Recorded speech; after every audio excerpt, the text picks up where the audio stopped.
Hi everyone. ఈరోజు మనం రాగి సంకటి లేదా రాగి ముద్ద ఎలా చేసుకోవాలో చూద్దామండి. ఇది ఎంతో మంచిదండి ఆరోగ్యానికి, ఎముకలకు దృఢత్వాన్ని ఇస్తుంది.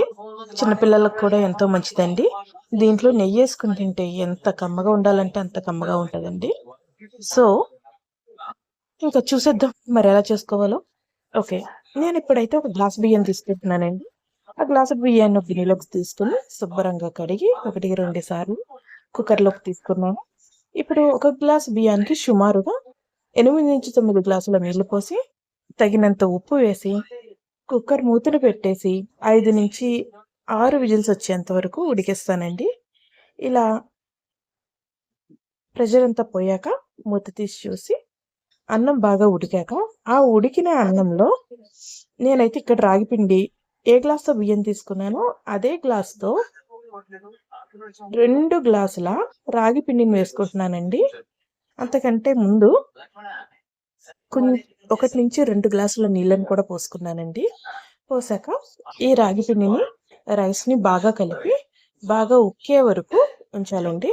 ఇలా ఉక్కకపోతే మట్టుకు అది పచ్చి పచ్చిగా ఉంటుందండి. కాబట్టి బాగా ఉక్కాలండి. పైకి కిందకి బాగా కలపండి. కలిపి ఉప్పు సరిపోయిందో లేదో చూసుకుని, సరిపోకపోతే మరి కొంచెం ఉప్పు వేసుకుని ఒకసారి పైకి కిందకి బాగా కలియబెట్టండి. కలియబెట్టాక కొంచెం నెయ్యి వేసుకుని మళ్ళీ ఒకసారి కలపండి. అంతేనండి, ఎంతో రుచిగా ఉండే రాగి ముద్ద రెడీ అయిపోయింది.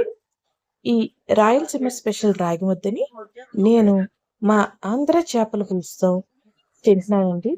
అంతేనండి, ఒక్కసారి టేస్ట్ చూసారంటే ఈ రాగి ముద్దని కోడి పులుసుతో కానీ ఆంధ్ర చేపల పులుసుతో కానీ అద్భుతంగా ఉంటుందండి. ఇక మీరు కూడా ట్రై చేసేయండి. ఎవరికైనా చేప పులుసు ఎలా చేసుకోవాలో కావాలంటే కామెంట్ చేయండి. ఆ వీడియోని కూడా నేను త్వరలోనే పోస్ట్ చేస్తాను. Thanks for watching.